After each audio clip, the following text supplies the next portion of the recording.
It's been a wonderful experience. We've had a lot of fun. We've learned a lot, and definitely tested the limits of my creativity with cooking, trying to put meals together. So in that respect, it's been a lot of fun. I noticed Andrea spent a lot more time in the kitchen, and that was really hard because she didn't spend as much time with Kieran. I don't cook as much as I probably should. I enjoy barbecuing. I think what I really learned this week is a new appreciation for those foods that don't come from within 100 miles, and I have no problem using those things, but what has been really interesting was to focus on local foods, and I think we really learned more about what is available here, and then we can use that as a foundation for our meals. I did enjoy parts of it.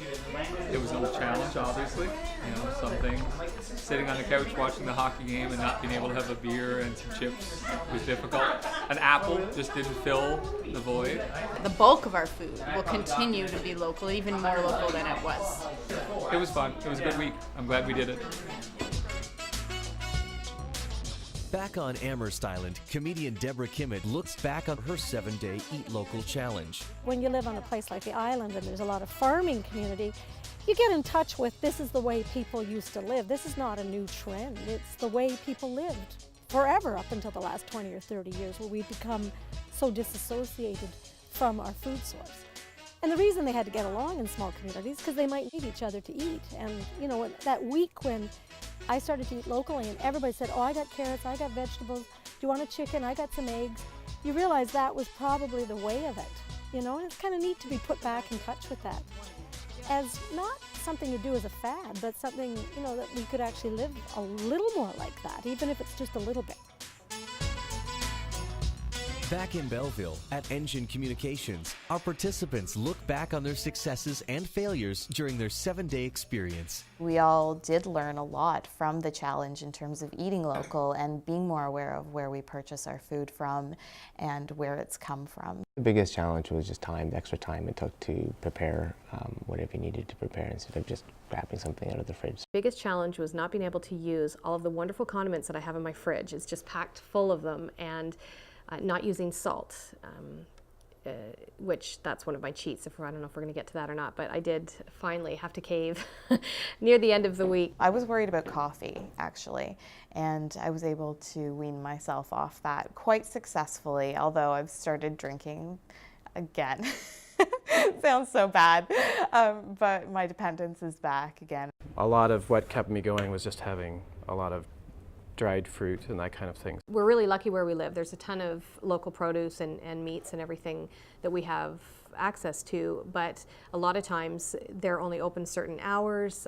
If you waited till the end of the day and you went to go to source your food, you may not be able to get it. Doing the challenge, I realized that I take for granted all the local farms in the area, and that we have access to them, like they're right next door. And having grown up in the county, I'm a little bit embarrassed about that, actually. So I've decided when in season, I will endeavor to buy locally. And you know what, it just tastes better,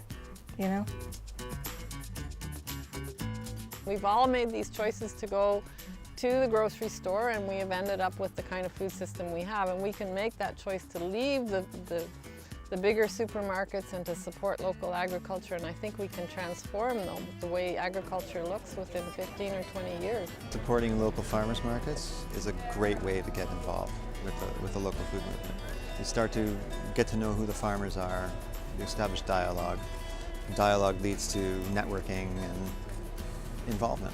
Some things are very easy to acquire locally, and I say if people would get their honey, their eggs, their summer veg, their root veg, their meat, if they got all those things locally, and that is possible, that would be good enough. That would be a great place to start.